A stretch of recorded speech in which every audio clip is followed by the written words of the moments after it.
ప్రభు స్తోత్రం. ప్రభు నామానికి మహిమ కలుగును గాక. వాక్యం వింటున్న ప్రియ సహోదరులందరికీ మన ప్రభు ప్రియ రక్షకుడైన యేసుక్రీస్తు నామంలో వందనాలు తెలియజేస్తున్నాను. ప్రభు మహాకృపను బట్టి ఇంతవరకు క్షేమంగా మనల్ని కాచి కాపాడి మనల్ని సజీవ లెక్కలో ఉంచాడు. అందుకు ప్రభుకు స్తోత్రం. ప్రభు అయిన యేసుక్రీస్తు యొక్క కృప మనకు నిండుగా కలుగును గాక, అనుగ్రహించబడును గాక అని ప్రార్థన చేస్తున్నాను. ఈ దినము పరిశుద్ధ గ్రంథం నుంచి వాక్యభాగం ధ్యానిద్దాం. పౌలు గారు అపోస్తలుడైన పౌలు గారు తెస్సలోనికీయులకు రాసిన పత్రికలో ఒక మాట చదువుకుందాం. పౌలు గారు తెస్సలోనికీయులకు రాసిన 2వ పత్రిక 1వ అధ్యాయము 5వ వచనాన్ని చదువుకుందామండి. 5వ వచనం: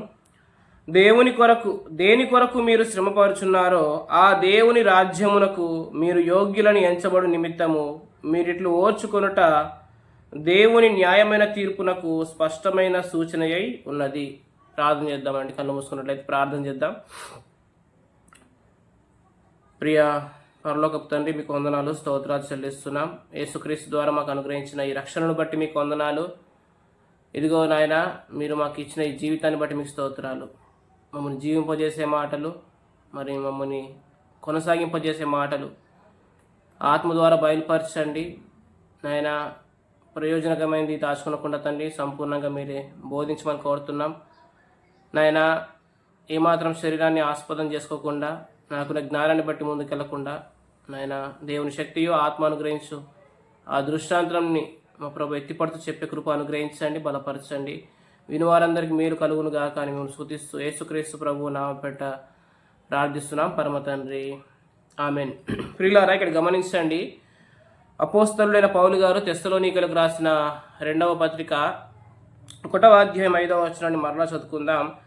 దేని కొరకు మీరు శ్రమపడుచున్నారో ఆ దేవుని రాజ్యమునకు మీరు యోగ్యులని ఎంచబడు నిమిత్తము మీరిట్లు ఓర్చుకొనుట దేవుని న్యాయమైన తీర్పునకు స్పష్టమైన సూచనయై ఉన్నది. చూడండి, మనం దేని కొరకు శ్రమపడుతున్నాం, దేని కొరకు కష్టపడుతున్నాం అంటే ఇక్కడ అంటున్నాడు దేవుని రాజ్యం కొరకు. దేవుని రాజ్యం కొరకు చాలామంది అనే సంగతులు ఏంటంటే, ఈ లోకంలో మనము మంచిగా బ్రతికితే, దేవుని కొరకు కష్టపడితే మనం పరలోకం వెళ్తాము అనే విషయాన్ని వారు బోధిస్తూ ఉన్నట్టుగా మనం చూస్తాం. ప్రియులారా, గమనించండి. యేసుక్రీస్తునందు విశ్వాసం ఉంచిన వెంటనే మనం పరలోక పౌరస్థితిని కలిగి ఉన్నాం.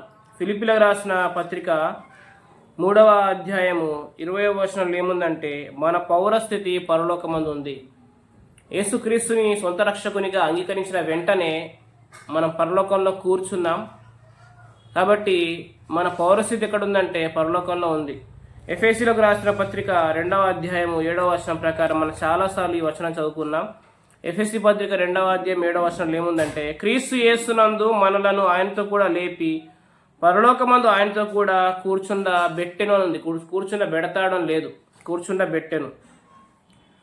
యేసుక్రీస్తునందు విశ్వాసం ఉంచిన ప్రతి ఒక్కరు కూడా ఆయనతో పాటు దేవుని కుడిపార్శ్వమున కూర్చుండబెట్టబడి ఉన్నారు.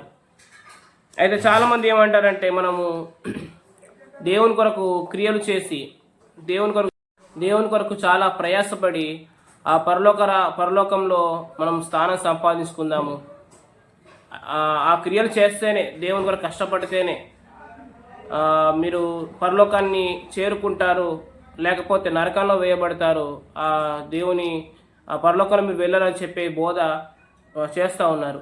పిల్లలు గమనించండి, యేసుక్రీస్తు సిలువలో మన కొరకు సమాప్తమైన పని చేశాడు. తన విశ్వాసం ఉంచే వారికి ఆయన నిత్య జీవాన్ని అనుగ్రహిస్తున్నాడు. లోకాన్ని ఎంతో ప్రేమించాడు. కానీ ఆ మాట మనం చదువుకుంటాం కదా, యోహాను సువార్త 3వ అధ్యాయము 16వ వచనంలో, ఆయన కుమారుని యందు విశ్వాసం ఉంచే వారిని ఆయన నిత్య జీవానికి పాత్రలుగా చేస్తున్నాడు. మాత్రమే కాదు, ఆయన ఆ పరలోకంలో తన కుడిపార్శ్వమున కూర్చునిబెట్టాడు. కాబట్టి ఒక విశ్వాసి పౌరస్థితి ఎక్కడ ఉంది అంటే, మనం ఇలా చెప్పాలి, మన పౌరస్థితి పరలోకమందు ఉంది. కానీ ఈ శరీరంగా మనం భూమి మీద ఉన్నాం, కానీ మన పౌరస్థితి పరలోకమందు ఉంది. పరసంబంధమైన ప్రతి ఆశీర్వాదాన్ని దేవుడు మనకు అనుగ్రహించాడు. ఎఫెసీ పత్రిక 1వ అధ్యాయం 3వ వచనం ప్రకారము మనం పరలోక సంబంధులం. అందుకనే యేసుక్రీస్తు ప్రభు తండ్రితో ప్రార్థన చేస్తూ యోహాను సువార్త 17వ అధ్యాయంలో ఇలా ప్రార్థన చేస్తారు, వీరు లోక సంబంధులు కారు అని ప్రార్థన చేస్తాడు. మరి మనం ఎవరి సంబంధులము? ఏ సంబంధులం అంటే మనం పరలోక సంబంధులం. మనం ఆయన బిడ్డలం. మన స్థితి ఎక్కడ ఉందంటే పరలోకంలో ఉంది. ప్రియులారు గమనించండి, మన ప్రయాస, మన శ్రమ ఏదైతే ఉందో అది పరలోకం కొరకు కాదు. మరి దేని కొరకు అంటే పౌలు గారు జ్ఞాపకం చేస్తున్నాడు తెస్సలోనికీయులకు రాసిన పత్రికలో, మీరు దేని కొరకు శ్రమ పడుతున్నారు అంటున్నాడు. మనం దేని కొరకు శ్రమ పడుతున్నామంటే దేవుని రాజ్యం కొరకు అంటున్నాం. దేవుని రాజ్యం కొరకు, దేవుని రాజ్యం కొరకు. ఆ మాట జ్ఞాపకం చేసుకోండి ప్రియులారా. మత్తయి సువార్త 6వ అధ్యాయంలో యేసుక్రీస్తు ప్రభు శరీరధారిగా ఈ లోకంలో ఉన్నప్పుడు మత్తయి సువార్త 6వ అధ్యాయంలో ఒక మాట పలికినట్టుగా మనము చాలాసార్లు చదువుకుంటాం. ఈ మాట మీరు వినే ఉంటారు. మత్తయి సువార్త 6వ అధ్యాయంలో చూడండి 33వ వచనంలో ఏముందంటే ఇక్కడ, కాబట్టి మీరు ఆయన రాజ్యమును నీతిని మొదట వెతుకుడి. ఆయన రాజ్యమును ఆయన నీతిని మొదట వెతుకుడి.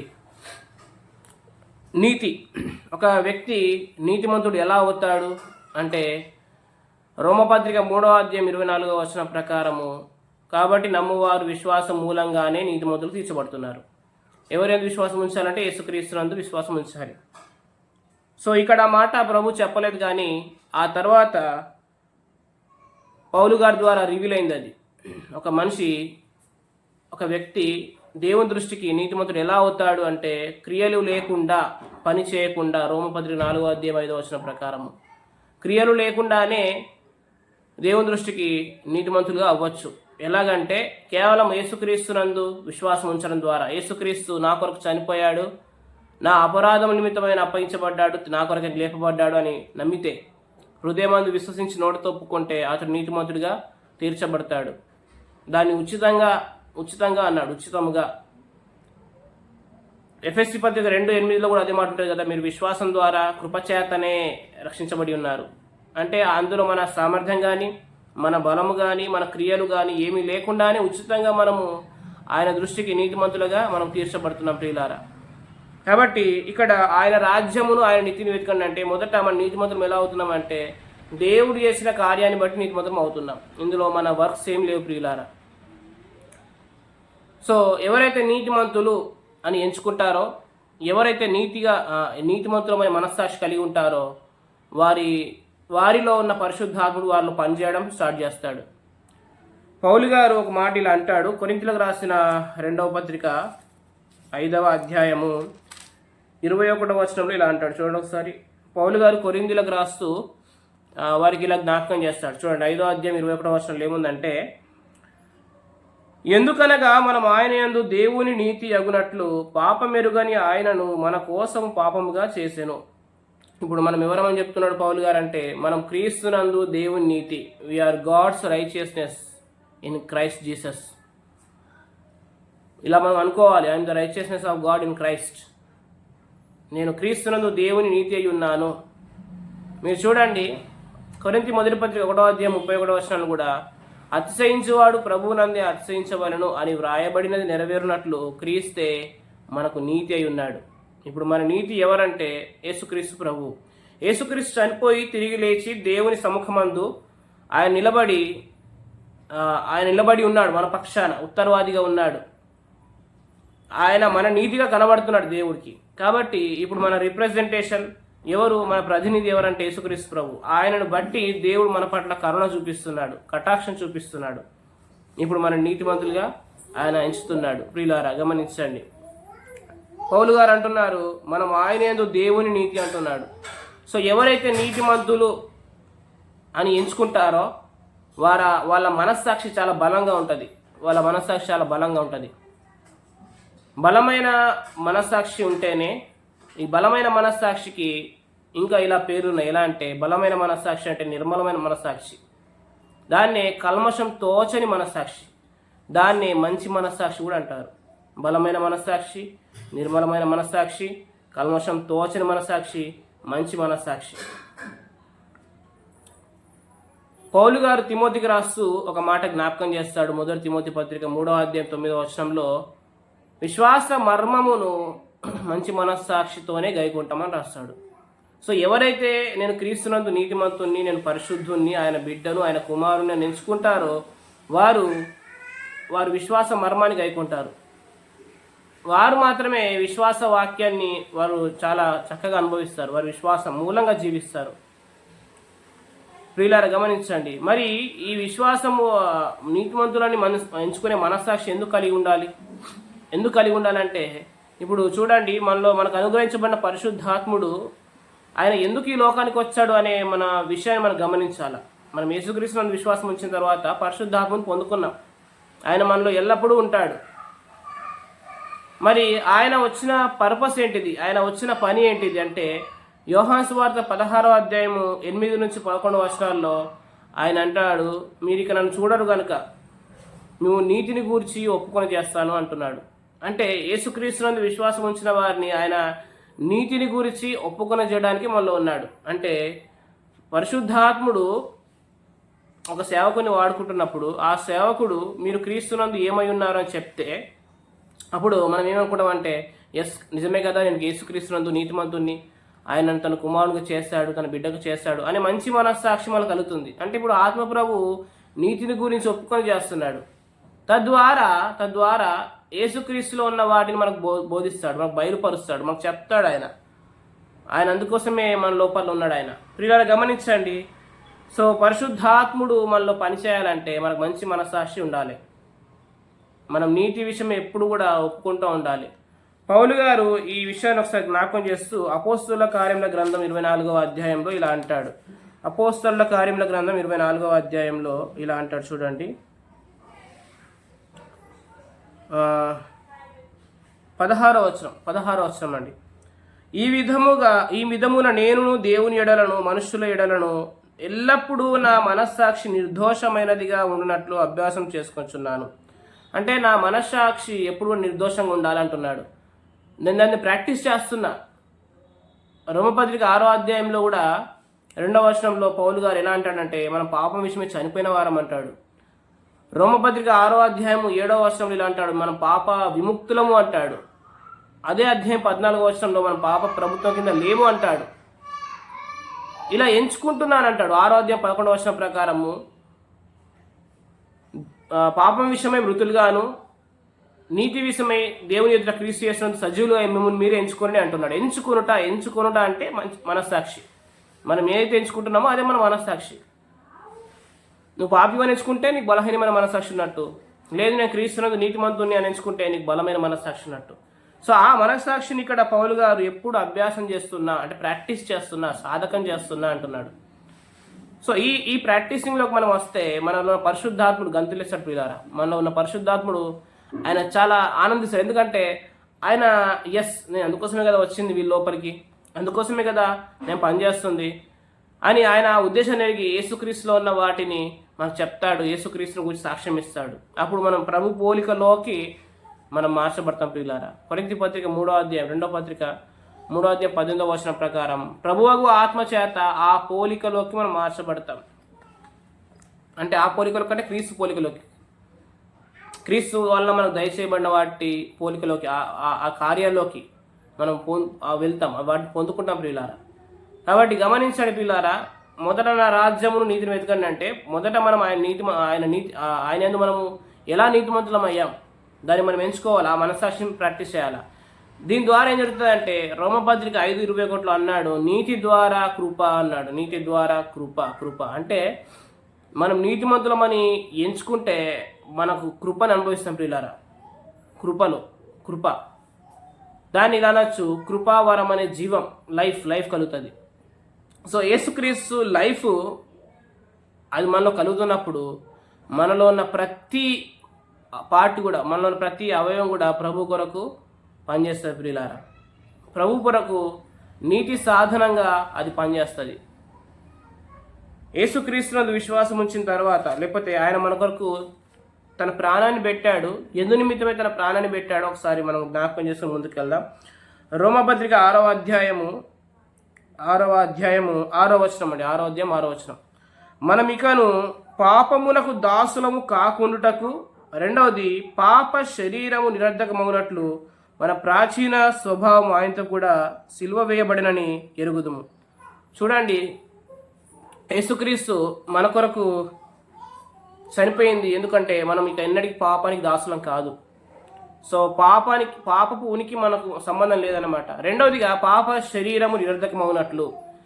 చూడండి, మనం యేసుక్రీస్తు విశ్వాసం ఉంచిన తర్వాత మన స్థితి ఏమైందంటే మనం పరలోక స్థితి, నీతిమంతుడు అనే స్థితి వచ్చింది ప్రియులారా. కానీ ఈ శరీరము మంటి శరీరం. దీనికి మరొక పేరేంటిదంటే ఇది చావునకు లోనైన శరీరం. ఇందులో పాపము నివాసం చేస్తుందని అంటాడు పౌలు గారు రోమపత్రిక 7వ అధ్యాయంలో. అయితే ప్రియులారా, ఎప్పుడైతే మనం మంచి మనసాక్షి కలిగి ఉంటామో, ఎప్పుడైతే ఆత్మ ద్వారా మనం నడిపించబడతామో, ఎప్పుడైతే మన శరీరంలో అవయవాలు నీతి సాధనంగా వాడబడతాయో, అప్పుడు ఏమవుతుందంటే ఈ పాప శరీరము కొద్ది కొద్దిగా నిరర్ధకం అవుతుంది. అంటే ఏంటిదంటే ఇలా చెప్తాను వినండి. మనము అసలు ఇది పాప శరీరమే కదా, పాప శరీరము లో లేము అన్నట్టుగా మనం జీవించగలుగుతాం. అంటే ఈ శరీరంలో పాపం అనేది ఏలుబడి చేయదు, ఈ శరీరం ద్వారా పాపం జరగదు. అప్పుడు మన శరీరంతోనే ఉన్నాం కానీ మన లోపల శరీర కార్యం జరగవు. అర్థమవుతుందా? మన ద్వారా సత్క్రియలు జరుగుతాయి, మన ద్వారా మన అవయవాలు నీతి సాధనాలుగా వాడబడతాయి. అప్పుడు ఈ పాప శరీరం నిరర్ధకం అవుతున్నట్టు లెక్క. అందుకొరకే యేసుక్రీస్తు మన కొరకు ప్రాణం పెట్టాడు ప్రియులారా. సో ఎప్పుడైతే మన శరీర అవయవాలు ఆయన కొరకు పనిచేస్తాయో అప్పుడు దేవుని రాజ్య నిర్మాణము కట్టబడుతున్నట్టు లెక్క. మన ద్వారా సంఘానికి క్షమాభివృద్ధి, సంఘంలో మన ద్వారా అనేకులు ప్రభు వైపునకు ఆకర్షించబడతారు, ప్రభుని ఎరుగుతారు వారు కూడా. కాబట్టి ప్రియులారా గమనించండి, దేవుని రాజ్య నిర్మాణము ఎక్కడ జరుగుతుందంటే ప్రజెంట్ సంఘంలోనే జరుగుతుంది. సంఘంలో ఎవరున్నారంటే యేసుక్రీస్తు పరిశుద్ధపరచబడిన వారిన పరిశుద్ధులు ఉన్నారు. కొరింథీ మొదటి పత్రిక 1వ అధ్యాయం 2వ వచనం ప్రకారం పరిశుద్ధులు సంఘంలో ఉన్నారు. పరిశుద్ధుల శరీరాలు నిరర్ధకం కావాలి, పరిశుద్ధులు పాపం చేయకుండా అనేది వాళ్ళకి కలగాలి. అప్పుడు వారి అవయవాలే నీతి సాధనలు వాడబడతాయి. కాబట్టి వారి ద్వారా దేవుని మందిరం కట్టబడుతుంది, దేవుని పని జరుగుతుంది. అంటే అక్కడ మనము దేవుని రాజ్యం నిర్మిస్తున్నట్టు. యేసు ప్రభు రాకడలో సంఘం ఎత్తబడుతుంది, భూమి మీద 7 ఏళ్ల శ్రమల కాలం ఉంటుంది, ఆ తర్వాత 1000 ఏళ్ల రాజ్యం ఉంటుంది. ఆ 1000 + 7 ఈ రెండుని కలిపి 1007 సంవత్సరాలు అంటారు. దీన్నే ప్రభు దినం అంటారు. ప్రభు దినంలో 1007 సంవత్సరాల మనం చూస్తాం. 7 సంవత్సరాలు భూమి మీద శ్రమల కాలం, 1000 సంవత్సరాలు ప్రభుతో పాటు మనం ఇక్కడ ఏలబోతున్నాం. ప్రియులారు గమనించండి, ఆ 1000 సంవత్సరాల రాజ్యంలోనే మనం ఏలడం కాదు, ఇప్పుడు కూడా దేవుని రాజ్యాన్ని మనం అనుభవించవచ్చు ఈ లోకంలో కూడా. ఎలాగంటే ఈ శరీరంలో పాపము చేయకుండా అనేది కలగాలి. దాన్ని ఇలా చెప్పచ్చు, ఈ మర్త్య శరీరం అందు జీవం ప్రత్యక్షం కావాలి, ఈ చావునకు లోనైన శరీరం అందు లైఫ్ ఫ్లో అవ్వాలి. మనం అసలు శరీరం అందు ఉన్న వారం కాము అన్నట్టుగా మన ద్వారా ఆ కార్యం జరిగితే ఇప్పుడు కూడా దేవుని రాజ్యాన్ని మనం అనుభవించవచ్చు. ఆయన ఏమన్నాడు? మొదట నా రాజ్యమును నీతిని వెతకండి, అప్పుడు మీకు అన్నీ అనుగ్రహించబడతాయి. అంటే మనము దేవుని రాజ్యంగా ఈ లోకంలో జీవిస్తే మన ప్రతి నీడు కూడా ఆయన తీరుస్తాడు పిల్లారా. కొరింథీయులకు రాసిన మొదటి పత్రిక 15వ అధ్యాయము చూడండి, లేకపోతే 2వ కొరింథీ పత్రిక 4వ అధ్యాయం చూడండి ఒకసారి. కొరింథీయులకు రాసిన 2వ పత్రిక 4వ అధ్యాయము 10వ వచనంలో ఇలా ఉంది, యేసు యొక్క జీవము మా శరీరమందు ప్రత్యక్షపరచబడుటకై. అంటే యేసుక్రీస్తు జీవము ప్రతిసారి మన శరీరంలో ప్రత్యక్షం కావాలా, ఆయన లైఫ్ మనలో ప్రత్యక్షం కావాలా. దానికి మన మనస్సాక్షి ఎప్పుడు నిర్మలమైనదిగా ఉంచుకోవాలా. మరి ఎట్లా సార్ నిర్మలంగా ఉంచుకోవాలా? మరంటే ఎవరైతే మన నీతిని గురించి ఒప్పుకొని చేస్తారో సంఘంలో, ఏ ఉపదేశం అయితే క్రీస్తునందు నువ్వు ఇలా ఉన్నావు అని చెప్పే బోధ, ఆ ఉపదేశం, ఆ సందేశం ఉంటుందో ఆ సందేశం మాత్రమే మనకు నిర్మలమైన మనస్సాక్షి కలిగిస్తుంది. కాబట్టి అక్కడ మాత్రమే మనము ఆత్మ ద్వారా నడిపించబడతాం, పాపం చేయకుండా అనే అనుభవంలోకి వెళ్తాం. దాన్ని ఇలా అన్నాం, జీవం ప్రత్యక్షం అవుతుంది అని మనం ఎక్స్పీరియన్స్ చేస్తాం. ఇది ప్రతిరోజు కంటిన్యూస్ జరగాలి. ఆ జీవము ప్రతిరోజు మనలో ప్రత్యక్షత కావాలి. అప్పుడు మాత్రమే మన దేహం కట్టబడుతుంది, మన దేహం కట్టబడితే ఆటోమేటిక్గా సంఘం అనే దేహం కూడా క్రీస్తు శరీరం కూడా కట్టబడుతుంది. దాన్నే దేవుని రాజ్యం కట్టబడడం అంటున్నాం మనం. ప్రియులారు గమనించండి, మనం శ్రమ పడేది పరలోకం కొరకు కాదు, పరలోక రాజ్యం కొరకు. వాళ్ళు తెస్సలోనికి రాసిన వాళ్ళు అక్కడ దేవుని రాజ్యం కొరకు వాళ్ళు ఓర్చుకున్నారు. ఓర్చుకోవడం అంటే దీర్ఘశాంతమే కదా, అది ఫలమే కదా. అంటే ఆత్మ ఫలం, అది ఫలం వాళ్ళలో కలుగుతుంది. ఆత్మ ద్వారా మనం ఫలం ఫలించాలని కదా ఈ లోకంలో ఉన్నాం. ప్రియులారా, రోమపత్రిక 6వ అధ్యాయం 21వ వచనంలో ఏమంటాడంటే, అప్పటి క్రియల వలన మీకు ఏమి ఫలము కలిగిన అంటాడు. రోమపత్రిక 6వ అధ్యాయం 21వ వచనము, అప్పటి క్రియల వలన మీకు ఏమి ఫలము కలిగేను, వాటిని గూర్చి మీరు ఇప్పుడు సిగ్గుపరుచున్న వారు కారా అంటున్నాడు. అంటే ఇంతకుముందు ప్రభునందు మనం విశ్వాసం ఉంచకముందు, పరిశుద్ధాత్మను పొందుకోకముందు మనము చేసిన క్రియలు ఏవైతే ఉన్నాయో, నీతిమంతులు అవ్వాలనే క్రియలు, ఆయన దృష్టికి అంగీకరించబడాలనే క్రియలు, ఆయన ద్వారా మెప్పును పొందుకోవాలనే క్రియలు ఏవైతే ఉన్నాయో వాటన్నిటిలో మనం ఫెయిల్ అయిపోయాం. ఆ క్రియల ద్వారా మనకిప్పుడు వాటి ద్వారా మనము దేవుని దృష్టి అంగీకరించబడలేదు కాబట్టి అవి మనకి ఇప్పుడు జ్ఞాపకం వస్తే అప్పటి క్రియల వల్ల మీరు సిగ్గుపరిచిన వారు కారు. అంటే మనం సిగ్గుపడుతున్నాం, అరే ఎందుకు అంత టైం వేస్ట్ చేసుకున్నాను నేను, చాచా అట్లా చేయకుండా ఉండాల్సింది అని మనం సిగ్గుపడతాం. కానీ మనం యేసుక్రీస్తునందు విశ్వాసం ఉంచడం అనే ఒక్క విషయంలో మనం నీతిమంతులం అయిపోయాం. ఆయన కొరకు ఫలమును ఫలించాలని కదా దేవుడు మనం ఏర్పరచుకున్నాడు. ప్రియులారా చూడండి, ఇక్కడ 7వ అధ్యాయం 5వ వచనంలో అంటాడు, మనం శరీర సంబంధమై ఉన్నప్పుడు మరణార్థమైన ఫలం ఫలించాం. ఇప్పుడు మనం ఆత్మ సంబంధులం, దేవుని సంబంధులం, వెలుగు సంబంధులం, సత్య సంబంధులం. కాబట్టి మనము ఆయన కొరకు ఫలమును ఫలించుటకు ఆయన కొరకు ఫలాన్ని ఫలించాలి. చూడండి, ఇక్కడనే ఉంటుంది అన్నమాట. 4వ వచనం, రోమపత్రిక 7వ అధ్యాయం 4వ వచనంలో, కావున నా సహోదరులారా, మనము దేవుని కొరకు ఫలమును ఫలించినట్లు మృతులలో నుండి లేపబడిన క్రీస్తును వేరొకని చేరుటకై మీరును ఆయన శరీరం ద్వారా ధర్మశాస్త్రం విషయమే మృతులైతది. గమనించండి, ఇక్కడ దేవుని కొరకు ఫలమును ఫలించాలా. ఫలం ఫలిస్తున్నప్పుడు దేవుని రాజ్యం నిర్మాణం అవుతుంది. ప్రియులారా, దేవుని రాజ్యం కొరకే కదా మనం ఈ లోకంలో ఉంది. ఫిలిప్పీలకు రాసిన పత్రికలో ఒక మాట చదువుకుందాం. ఫిలిప్పీలకు రాసిన పత్రిక 1వ అధ్యాయం అనుకుంటా, చూడండి, 1వ అధ్యాయము 24వ వచనం అండి. అయినను నేను శరీరమందు నిలిచి ఉండుట మిమ్మును బట్టి మరీ అవసరమై ఉంది. ఈ శరీరంలో మనం ఎందుకున్నామంటే ఆయన అంటున్నాడు దేవుని పని కొరకు అంటున్నాడు. అంటే మిమ్మును బట్టి, విశ్వాసులని మీ కొరకు. ఫిలిప్పీలారా, మిమ్మును బట్టి ఈ శరీరం అందు ఉన్నా. ఎందుకంటే నేను ఉంటే కడతాను, క్షేమాభివృద్ధి కలుగుతుంది, కట్టబడట, నిర్మించబడటాన్ని చూస్తాం అనేది ఆయన ఉద్దేశం అన్నమాట. నేను ఈ శరీరం అందున్నా అంటే, ఈ లోకాన్ని ఇంకా బ్రతికున్నానంటే కేవలము నా ద్వారా ఇంకా పని నిలిచి ఉంది, అది దేవుని రాజ్యం కట్టడమే అని పౌలు గారు ప్రస్తావిస్తున్నారు. అర్థమవుతుందా ప్రియులారా? సో ఇప్పుడు చెప్పండి, మన కష్టం దేని కొరకు అంటే, మన ప్రయాస దేని కొరకు, మన శ్రమ పడేది దేని కొరకు అంటే పరలోకం కొరకు కాదు, దేవుని రాజ్యం కొరకు. దేవుని రాజ్యం కొరకు మనం శ్రమ పడుతున్నప్పుడు మనకేం కలుగుతుంది? చూడండి, నెహెమ్యా గ్రంథం 11వ అధ్యాయము 1వ వచనంలో ఇలా రాయబడి ఉంది. నెహెమ్యా గ్రంథం 11వ అధ్యాయం 1వ వచనంలో ఏముందంటే చూడండి, జనుల అధికారులు యెరూషలేములో నివాసము చేసిరి. అర్థమవుతుందండి? జనుల అధికారులు యెరూషలేము నివాసం చేసిరి అంటే దేవుని రాజ్యంలో మనము జనుల మీద అధికారం కలిగి ఉంటాం. దేవుని రాజ్యంలో జనుల మీద అధికారం కలిగి ఉంటాం. చూడండి, దీన్ని బలపరుస్తూ మరొక మాట మనం చదువుకుందాం. ప్రకటన గ్రంథంలోంచి ఒక మాట చదువుకుందాం. చివరి పుస్తకము పరిశుద్ధ గ్రంథంలోంచి ప్రకటన గ్రంథం 3వ అధ్యాయము చూడండి, 2వ అధ్యాయం 25-26 వచనం. నేను 25-26 వచనాలు. నేను వచ్చు వరకు మీకు కలిగి ఉన్న దాన్ని గట్టిగా పట్టుకొనండి. నేను తండ్రి వలన అధికారం పొందినట్టు జయించుచు అంతము వరకు నా క్రియలు జాగ్రత్తగా చేయువానికి లేదా గైకొనువానికి జనుల మీద అధికారం ఇచ్చదను. హల్లెలూయా, ప్రభు స్తోత్రం.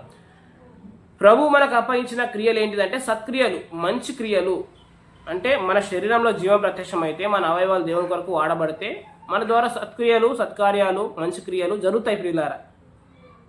సో అవి అంతం వరకు జరిగితే ప్రభు అంటున్నాడు జనుల మీద అధికారం నీకు ఇస్తాను అంటున్నాడు. జనుల మీద అధికారం మనకుంది. దేవుని రాజ్యంలో మనకు ఆయన పట్టణాలు అప్పగిస్తాడు. జనుల మీద అధికారం ఇవ్వబోతున్నాడు ఆయన.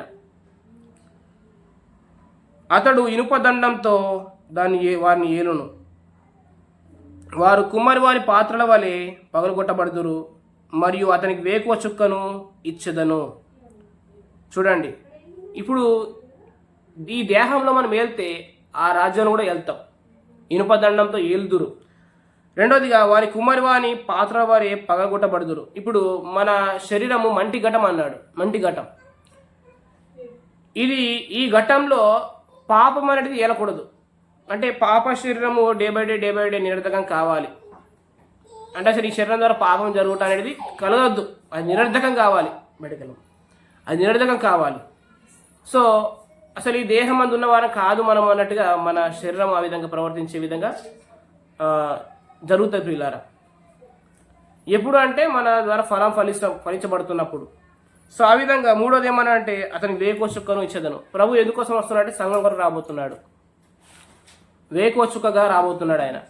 దాన్ని ఇలా అన్నాడు పేతురు రాసిన 2వ పత్రికలో, ఇంతకంటే స్థిరమైన ప్రవచన వాక్యం మనకు ఉందన్నాడు. తెల్లవారి వేకువ చుక్క మీ హృదయాల్లో ప్రకాశించే వరకు, ఉదయించు వరకు చీకటి గల చోటున వెలిగించి దీపమైనట్టుంది అది. సో ఆయన మనకు అనేక ప్రవచనాలు ఇస్తాడు, వాగ్దానాలు ఇస్తాడు. అందులో మనకు స్థిరమైన ప్రవచన వాక్యం ఏంటంటే ఆయన వేకువ చుక్కగా మన కొరకు రాబోతున్నాడు, సంఘం కొరకు రాబోతున్నాడు. సో ప్రియులారా గమనించండి, ఈ నిరీక్షణగా మనం జీవిస్తున్నాం. ఇక్కడ ప్రాముఖ్యమైనది ఏంటంటే మన శరీరంలో జీవం ప్రత్యక్షం కావాలి. అప్పుడు దేవుని రాజ్యంలో మనకు జనుల మీద అధికారం కలుగుతుంది. మాత్రమే కాదు, ఆ వేకువ చుక్క కొరకు మనం ఎదురు చూస్తున్నాం నిరీక్షణ కలిగి. ప్రభువా రమ్ము అని పెళ్లి కుమార్తె పిలిచినట్టుగా సంఘంగా మనము ఆయన పిలుస్తూ ఉన్నాం. ఎప్పుడు అంటే ఈ శరీరం నిరర్ధకమవుతున్నప్పుడు, యేసు యొక్క జీవం మన మర్త్య శరీరంలో ప్రత్యక్షం అవుతున్నప్పుడు, అంటే పాపము చేయకుండుట అనేది కలుగుతున్నప్పుడు, మరి ముఖ్యంగా చెప్పాలంటే మన ద్వారా సత్క్రియలు జరుగుతున్నప్పుడు. ప్రియారా గలతీలకు రాసిన పత్రికలో ఒక మాట చదువుకుందాం. గలతీలకు రాసిన పత్రిక, అపోస్తలుడైన పౌలు గారు గలతీలకు రాసిన పత్రికలో 5వ అధ్యాయములో ఒక మాట చదువుకుని ముందుకెళ్దాం. చూడండి, 19వ వచనం. శరీర కార్యములు స్పష్టమై ఉన్నవి, అవేవనగా జారత్వము, అపవిత్రత, కాముకత్వము, విగ్రహారాధన, అభిచారము, ద్వేషములు, కలహము, మత్సరములు, క్రోధములు, కక్షలు, భేదములు, విమతములు, అసూయలు, మతతలు, అల్లరితో కూడిన ఆటపాటలు మొదలైనవి. వీటిని గూర్చి నేను మునుపు చెప్పిన ప్రకారము, ఇది గమనించండి, ఇట్టి వాటిని చేయువారు దేవుని రాజ్యమును స్వతంత్రించుకొనరు. ఎట్టి వాటిని చేయవారంటే శరీర కార్యాలు ఎవరి ఎందైతే ప్రత్యక్షమవుతాయో వారు దేవుని రాజ్యంలో వారికి పాల్పంపులు లేవు. గమనించడం ప్రియులారా. మరి మన జీవితంలో ఏం ప్రత్యక్షం కావాలంటే యేసు యొక్క జీవం ప్రత్యక్షం కావాలి, శరీర కార్యాలు కావు. శరీర కార్యాలు ఎందుకు ప్రత్యక్షం అవుతున్నాయంటే అతడు ఆత్మచేత నడిపించబడట్లేదు. ఎందుకు ఆత్మచేత నడిపించబడట్లేదు అంటే అతని మనస్సాక్షి నిర్మలంగా లేదు. ఎందుకు అతని మనస్సాక్షి నిర్మలంగా లేదంటే అతడు నిర్మలమైన మనస్సాక్షి కలిగించే ఉపదేశం వినట్లేదు. కాబట్టి ప్రియులారా, అతనిలో శరీర కార్యాలు స్పష్టమవుతున్నాయి. కాబట్టి ఎవరి శరీరంలో అయితే ఈ అపవిత్రత, జారత్వం ఇలాంటి కార్యాలు ప్రత్యక్షమవుతున్నాయో వారు దేవుని రాజ్యాన్ని స్వతంత్రించుకోరు అని స్పష్టంగా ఇక్కడ చెప్పాడు. కాబట్టి ప్రియులారా గమనించండి, మన పైన ఉన్న నాయకుడు కూడా మనని కడుతున్నాడా లేదా అని మనం చెక్ చేసుకోవాలా. పునాది మీద ఒకడు కట్టబడినప్పుడు అది నిలవబడాలి. ప్రియులారా, కొరింథీయులకు రాసిన మొదటి పత్రిక 3వ అధ్యాయము 14వ వచనంలో ఇలా ఉంది. 14వ వచనం, పునాది మీద ఒకడు కట్టిన పని నిలిచిన ఎడలా. చూడండి, ఆ పునాది ఎవరంటే యేసుక్రీస్తే. ఇక్కడే ఉంది 11వ వచనంలో, వేయబడినది తప్ప మరి యొక్క పునాది ఎవడును వేయనేరడు. ఆ పునాది యేసుక్రీస్తే. యేసుక్రీస్తు మన కొరకు చనిపోయాడు, తన స్వరక్తం ఇచ్చి సంఘాన్ని సంపాదించుకున్నాడు. యేసుక్రీస్తుని బట్టే సంఘము నిర్మాణం అవుతుంది, యేసుక్రీస్తు ద్వారా నిర్మాణం అవుతుంది. ఇప్పుడు ఆ పునాది మీద నిర్మిస్తున్న వ్యక్తి ఎలా నిర్మిస్తున్నాడు చెక్ చేసుకోవాలి. బంగారం, వెండి, వెలగలరాలతో నిర్మిస్తున్నాడా? కొయ్యకాలు, గడ్డి వీటితో నిర్మిస్తున్నాడా? ఎందుకంటే ప్రియులారా గమనించండి, ఐగుప్తు ఫరో దాస్యం కింద ఇశ్రాయేలు ప్రజలు ఉన్నప్పుడు వారు కర్రను, గడ్డిని వాడారు వాళ్ళు ఇటుకలు కాల్చడానికి. ఫరో వారి మీద అధికారిగా ఉన్నాడు. అది దాస్యపు నిబంధన, ఆ దాస్యపు గృహంలో ఉన్నటువంటి నిబంధన, పరిచర్య అది. అందులో జనుల మీద భారాలు ఉన్నాయి, జనులకు విశ్రాంతి లేదు, నెమ్మది లేదు. వారు విమోచించబడిన ప్రజలు కాదు అప్పటికి. కానీ ఈ విశ్వాస గృహంలో మనం విమోచించబడిన ప్రజలం, మన మీద ఏ భారము లేదు, మన విశ్రాంతి ప్రజలు, విశ్రాంతిని పొందుకోవడానికి అర్హులం ప్రియులారా. కాబట్టి ఇది విశ్వాస గృహం. ఈ గృహంలో బంగారము, వెండి, వెలగల రాళ్లతోటి పరిచర్య జరుగుతూ ఉంది. అగ్ని చేత పరీక్షించబడినప్పుడు ఈ బంగారము, వెండి, వెలగల రాళ్ళు నిలుస్తాయి ప్రియులారా. అందుకని ఇక్కడ చెక్ చేసుకోమంటున్నాడు చెప్పేవాడిని కూడా. 3వ అధ్యాయం 14వ వచనంలో ఏమంటారంటే, పునాది మీద ఒకడు కట్టబడిన పని నిలిచిన ఎడల వాడు జీతం పోసుకుంటాడు. ఆ జీతం ఏంటంటే జనుల మీద అధికారమే. అంటే ఒకడు చేసే పని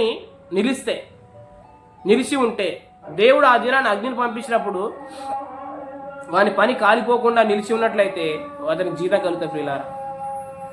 కాబట్టి ఒకవేళ ఆ పని కాలిపోయింది అనుకోండి, పరిస్థితి ఏంటిది? అతడైతే అగ్ని నుండి తప్పించుకున్నాడు, కానీ అతను తన మటు తాను రక్షించబడుతున్నాడు.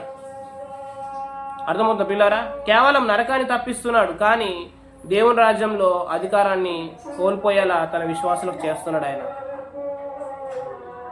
యేసుక్రీస్తు మనం విమోచించింది దేవుని రాజ్యంలో మనం పాల్గొని పొందాలనే, ఆయనతో పాటు మనం వెళ్ళాలనే. ఇశ్రాయేల్ ప్రజల్ని కూడా ఆయన విమోచించింది నాకు రాజులనే యాజక సమూహంగా ఉండమనే పిలిచాడు. రాజు అంటే వెళ్తాడు కదా, ఏలేవా అని రాజు అంటారు. పౌలు ఏమన్నాడు? నా కొరకు నీతి కిరీటం ఉంచబడింది అన్నాడు. కిరీటం ఎవరికి ఉంటుంది? రాజుగా ఉంటుంది కదా. అంటే ఏలుట అనే దాని కొరకే ప్రభు మనని విడిపించాడు. అది ఇప్పుడు ఏలాలి, ఇప్పుడు వెళ్తే అప్పుడు వెళ్తాం, ఇప్పుడు వెళ్తే తప్పకుండా అప్పుడు వెళ్తాం. కాబట్టి ప్రియులారా, సంఘానికి దేవుడు ఆధిక్యత ఇచ్చాడు. తెస్సలోనికీయులకు రాసిన పత్రికలో పౌలు గారు అదే జ్ఞాపకం చేస్తూ అంటున్నాడు, దేని కొరకు మీరు శ్రమపడుచున్నారు? ఆ దేవుని రాజ్యం కొరకు అన్నాడు. అయితే గమనించండి పిల్లారా, మనం వినే బోధ మనని కట్టేలా ఉందా లేకపోతే కూల్చేలా ఉందా మనం గమనించుకోవాలి. ప్రకటన గ్రంథంలో ఒక మాట చదువుకుందాం. 3వ అధ్యాయము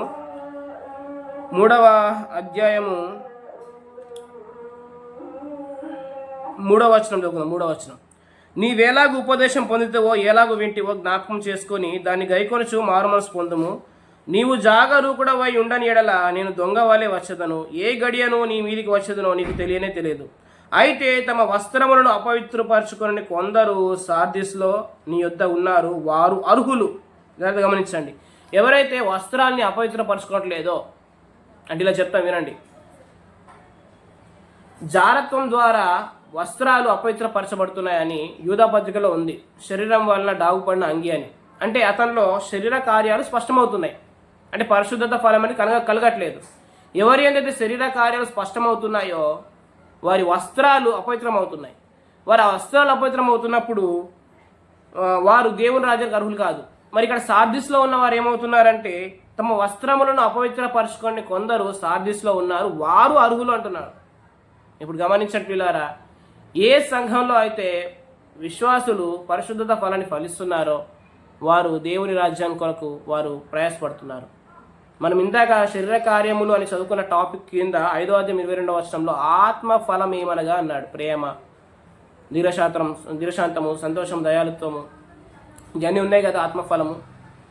ఆ ఆత్మ ఫలము ఫలిస్తున్న వారు దేవుని కొరకు ప్రయాసపడుతున్నవారు. పిల్లలు గమనించండి. మరొక మాట చెప్తాను వినండి. పౌలు గారు తిమోతితో అన్నాడు, నా హస్త నిక్షేపణం వల్ల నీకు అనుగ్రహించబడిన కృపావరంను ప్రజ్వలింపజేయమన్నాడు. ఆ కృపావరం ఏంటంటే ప్రియులారు గమనించండి, భాషల వరం. పెంతెకోస్తు పండుగ దినాన ఆత్మ వారికి అనుగ్రహించిన వాక్శక్తి కొలది వారు మాట్లాడారు. వారు మాట్లాడుతున్నప్పుడు ఆ ప్రాంతంలో 17 ప్రాంతాల వారు వచ్చారు. వారు మారుమనసు పొందుకున్నట్టుగా ఆ దినాన 3000 మంది రక్షించబడ్డట్టుగా మనం చూస్తున్నాం. పిల్లలు గమనించండి, ఈ వరం ద్వారా దేవుని రాజ్య నిర్మాణము చాలా శీఘ్రంగా జరుగుతుంది. పిల్లరా, యూదా పత్రికలో రాసు ఇలా ఒక మాట అంటాడు, చూడండి ఒకసారి. యూదా పత్రిక 1వ అధ్యాయం 21వ వచనంలో ఏమంటున్నాడంటే, 21వ వచనాల్లో, ప్రియులారా మీరు విశ్వసించు అతి పరిశుద్ధమైన దాని మీద మిమ్మల్ని మీరు కట్టుకొనచ్చు, పరిశుద్ధాత్మలో ప్రార్థన చేయుచు నిత్య జీవార్థమైన మన ప్రభువు యేసుక్రీస్తు కనికరం కొరకు కనిపెట్టాలి.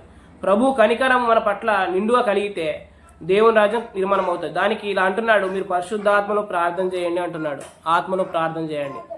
ప్రవచించేవాడు 5 మాటలు పలుకుతున్నాడు, కానీ ఆత్మలో ప్రార్థన చేసేవాడు భాషలు మాట్లాడేవాడు 10,000 మాటలు పలుకుతున్నాడు. మనము ఏ విధంగా ప్రార్థన చేయాలో మనకు తెలియదు. ఉచ్చరింప శక్యం కానీ మూలుగలతో, అంటే ఆత్మ మన పక్షాన్ని విజ్ఞాపన చేస్తున్నప్పుడు, మన నాలుకని ఆయనకు అందిస్తున్నప్పుడు ఆయన ఇంకా ఎఫెక్టివ్గా ప్రియులారా ఆయన పనిచేస్తా ఆ కార్యం జరుగుతుంది, దేవుని రాజ్య నిర్మాణం జరుగుతుంది.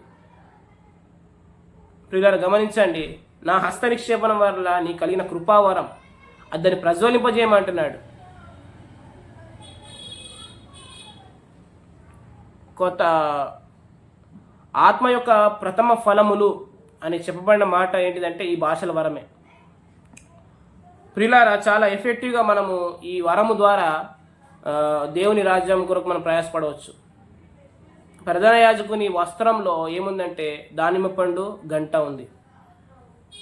ఫలము వరము ఇవి రెండు ఉన్నాయన్నమాట. ఎక్కడైతే ఆత్మ ఫలము ఫలిస్తున్నామో అక్కడ వరం కూడా ఆపరేట్ చేయబడుతుంది.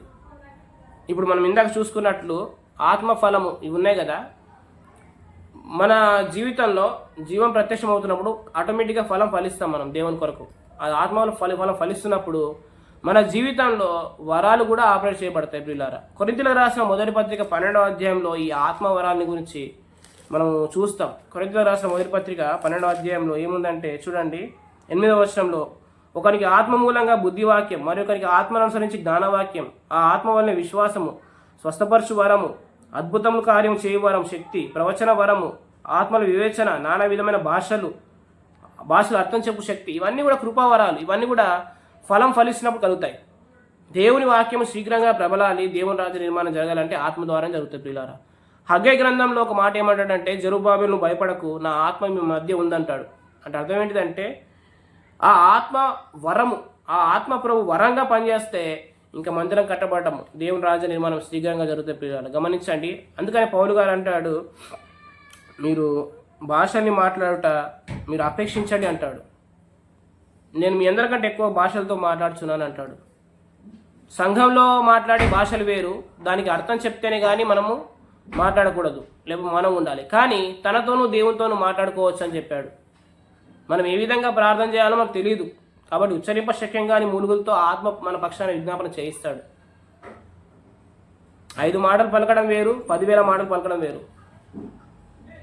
సో ఆ భాషల్లో ప్రార్థన చేస్తున్నప్పుడు మన మనస్సు ఫలవంతంగా ఉండదు, కానీ అది ఎఫెక్టివ్గా తన కార్యం జరిగిస్తారు. ప్రియులారా కాబట్టి దేవుని రాజ్యం నిర్మాణం అనేది ఎలా జరుగుతుందంటే, ఒకటి ఫలము, ఆత్మఫలం ఫలిస్తున్నప్పుడు, ఆత్మ వరాల ద్వారా మనం ఆపరేట్ చేయబడుతున్నప్పుడు, ఎక్కడైతే ఏ పరిసరంలో అయితే ఆత్మప్రభు నడిపించబడతాడో, ఆత్మ నడిపింపు ఉంటుందో, అంటే ఎక్కడైతే విశ్వాసులకు నిర్మలమైన మనసాక్షి కలుగుతుందో, ఎక్కడైతే విశ్వాసి క్రీస్తునందు దేవుని నీతి అయి ఉన్నాడని ఒప్పుకుంటాడో ఆ మినిస్ట్రీలో మాత్రమే దేవుని వాక్యము ప్రబులుతుంది, దేవుని రాజ్య నిర్మాణము జరుగుతుంది.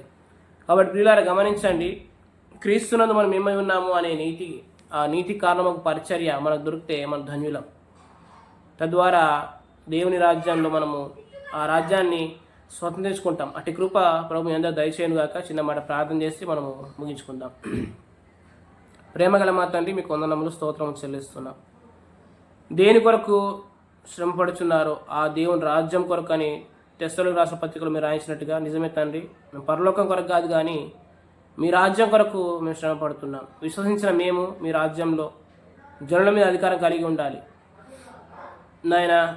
అనేక పట్టణాల మీద అధికారం మా ప్రభువా, మరి మా కొరకు జీతం ఉంచారు అని చెప్పావు ప్రభువా. ఆ జీతము, అధికారం, ఏలుట నాయన, కిరీటం ధరించుకొని ఏలుట అనే అనుభవంలో మేము ఉండాలని మీరు ఇష్టపడుతున్నారు. కాబట్టి ఈ లోకంలో ఈ శరీరం నిరర్ధకం అయ్యే కృపను గ్రహించండి. పాప శరీరము ప్రతిరోజు నిరర్ధకం కావాలి. ఈ శరీరంలో జీవం ప్రత్యక్షం కావాలి, ఫలం ఫలించాలి. తద్వారా వరాలు ఆపరేట్ చేయబడాలి. ఆ వరాల ద్వారా నా తండ్రి నాయన మేము చేసే ప్రార్థన నాయన అది చాలా ఎఫెక్టివ్గా పనిచేస్తుంది. దేవుని రాజ్యం కొరకు ఆ వాక్యం ప్రబలుతుంది ప్రభు. అనేక చోట్ల మేలు ఏర్పరచబడతాయి, అనేకులు యేసుక్రీస్తు వైపు ఆకర్షించబడతారని నమ్ముచున్న ప్రభు. కృప చూపించండి. మా వలన కాంతి వరం ద్వారా జరుగుతుందని మేము నిరీక్షిస్తున్నాం. వింటున్న ప్రియులందరికీ ఆ వరము కలుగునుగా కానీ మీకు స్తోత్రాలు చెల్లిస్తూ సమస్త మహిమగంత ప్రభావం మీకే ఆరోపిస్తూ యేసుక్రీస్తు ప్రభు నామం పేరిట ఈ యొక్క వాక్యాన్ని ముగింపు చేస్తున్నాడు పరమ తండ్రి. ఆమేన్. మరొకసారి ఈ యూట్యూబ్ ద్వారా వర్తమానం విన్న ప్రియ సహోదరులందరికీ ప్రభు యేసుక్రీస్తు నామంలో వందనాలు తెలియజేస్తున్నాను. God bless you.